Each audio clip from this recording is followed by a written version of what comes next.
Welcome students. We are going to learn today the remaining topic of unit 2, that is use of modern antibiotics in human health and development of therapeutic agents. So let us start with use of modern antibiotics in human health. So antibiotics are any chemical agents that are going to inhibit the growth of bacteria, fungi, virus, etc.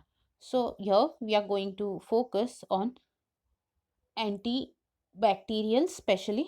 There are antifungals and antivirals as well. The mechanism of action of antifungals and antivirals is similar to that of antibacteria, means the concept is the same. The antibiotics are going to inhibit some or other enzymes that are going to help the the microorganism to help that the enzyme is going to help the microorganism to stay alive in the host cell. So let us see about antibacterials. So let's start with the famous antibacterial agent that was first discovered by Sir Alexander Fleming. It was going to inhibit. It is penicillin. It basically inhibits the cell wall synthesis in the gram positive bacteria. Now what happens? This gram positive bacteria has a very rigid cell wall made up of various peptide bonds. So this bond formation is broken by the cell wall is broken by the antibiotics such as penicillins, cephalosporins, and all the other or all the other antibiotics mentioned here.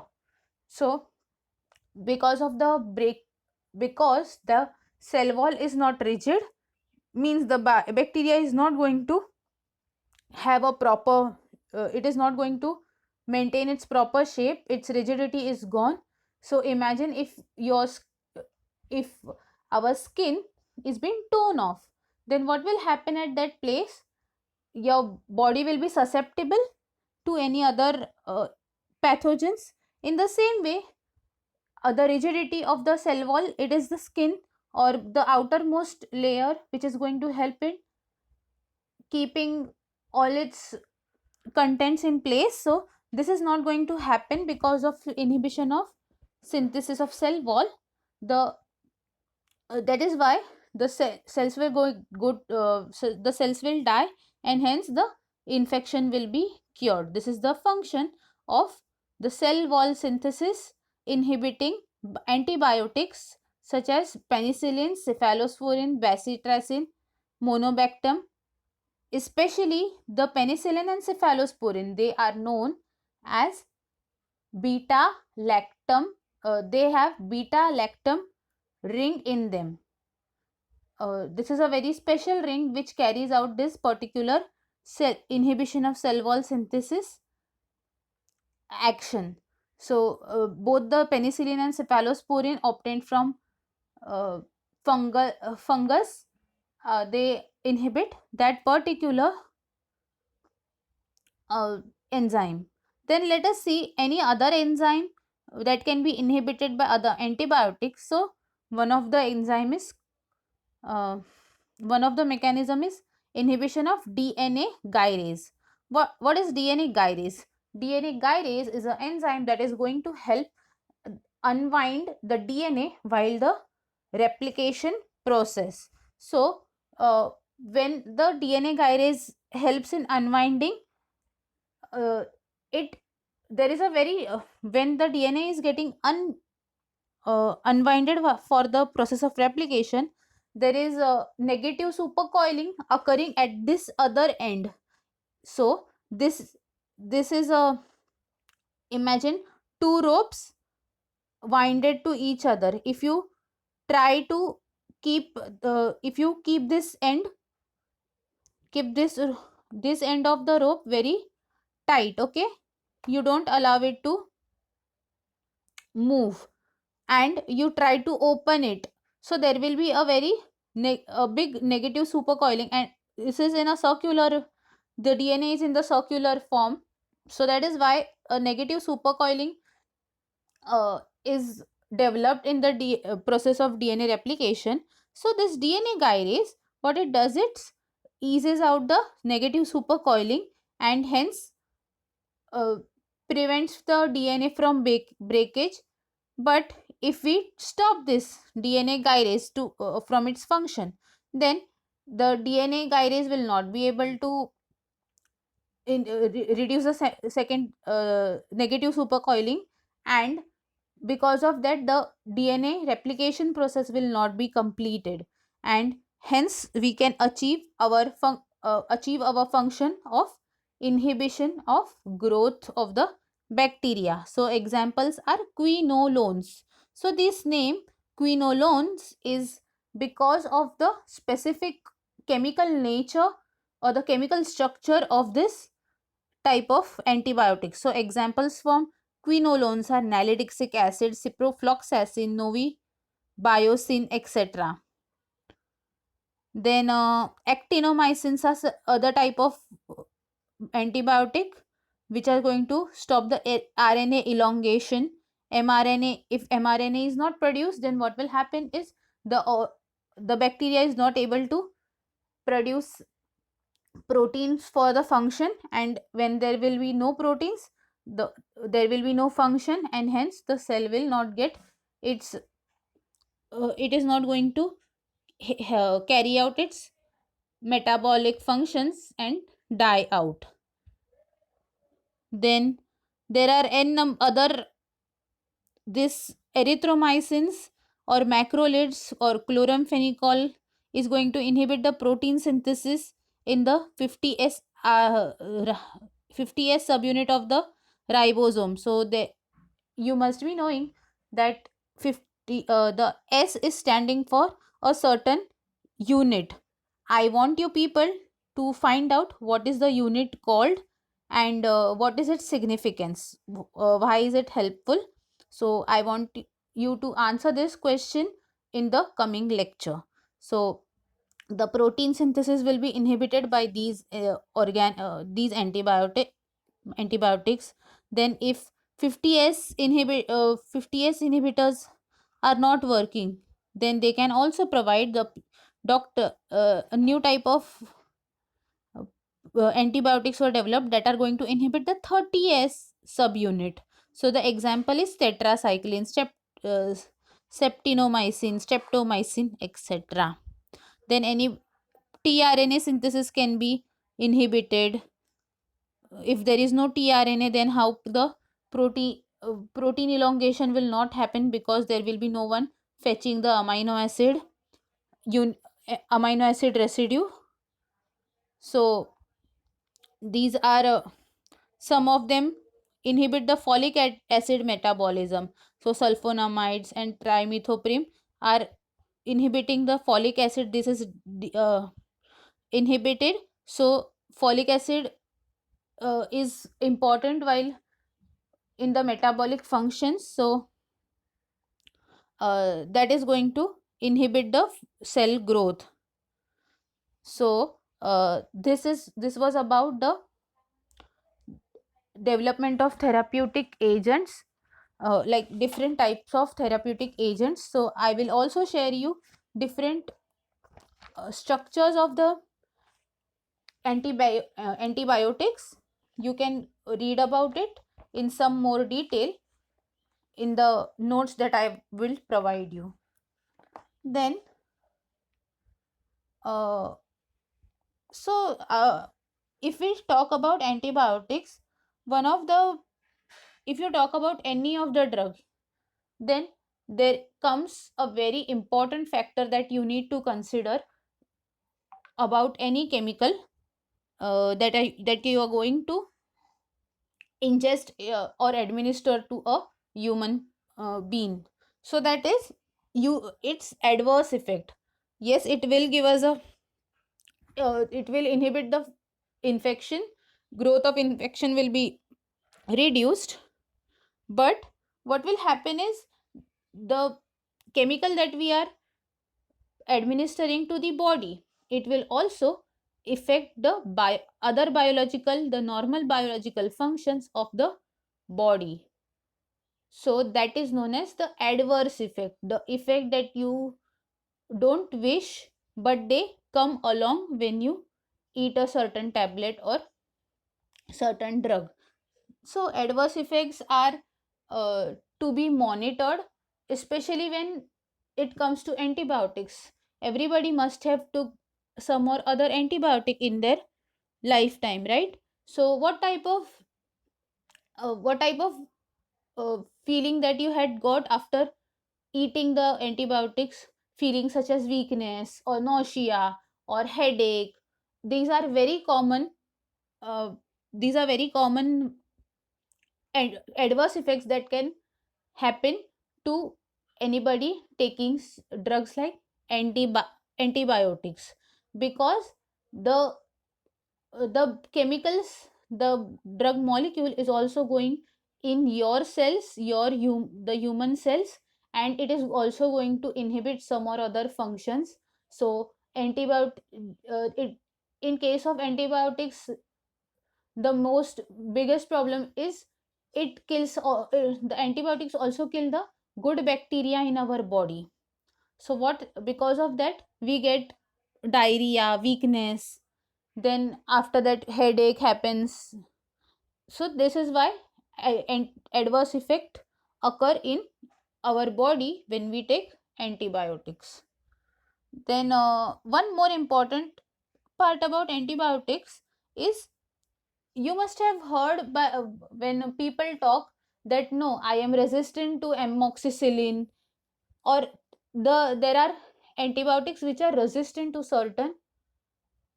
uh, certain antibiotics.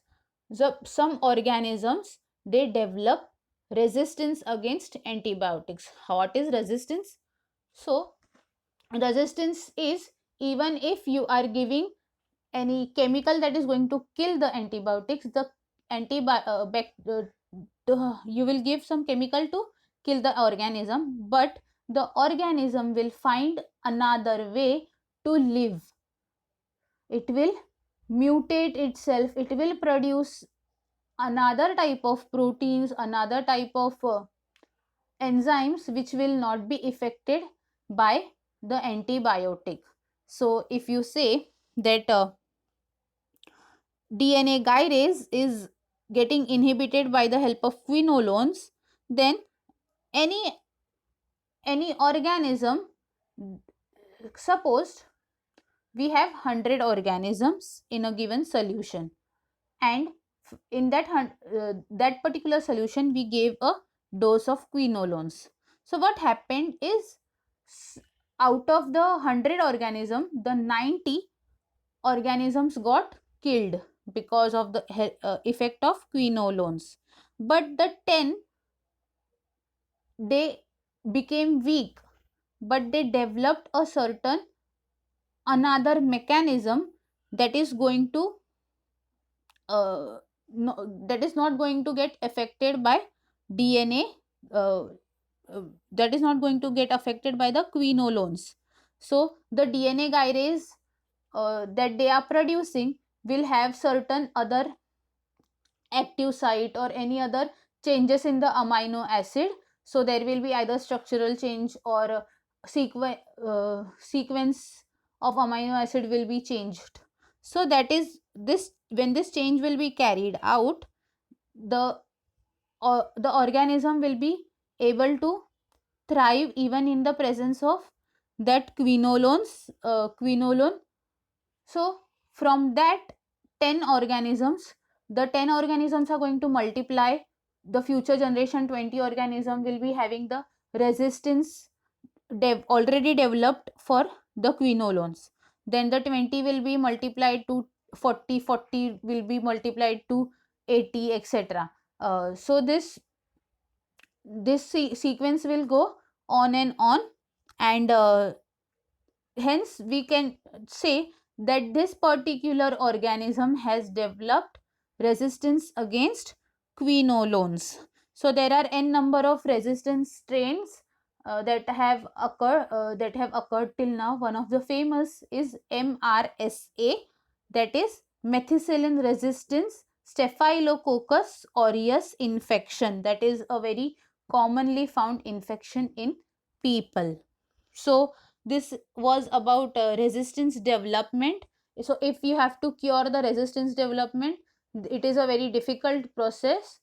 Hence it is said that when you take a antibiotic course, you have to complete it. You will never leave your antibiotic course incomplete, because suppose take if you have a certain infection, and doctor prescribed you certain antibiotics, you took it 5 days, on the fifth day you felt well, that all my infection has gone, all the bacteria is killed, you feel that way. But it is not that way. The amount of bacteria that were killed is around 90%, 95%. The amount of bacteria will be killed. The rest of the 5% or 10% are going to develop resistance. They may be having a certain plasmid that is helping it, or a other mechanism can also be there. So this by this mechanism, it is going to again uh, again uh, there will be a lot of cell division, and it then uh, after you on the fifth day you had stopped taking medication. So on eighth day or ninth day, you will see that again the infection has increased. Why the infection increased?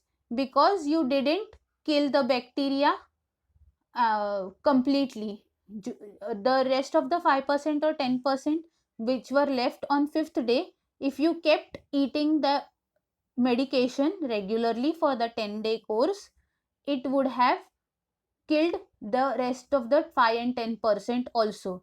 So that is why the resistance against antibiotics is developed on the ninth or 10th day, when you stop the course at halfway, feeling that I am fine.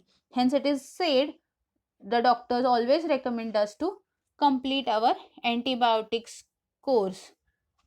So as a science student now, you will it is your duty to keep this in mind.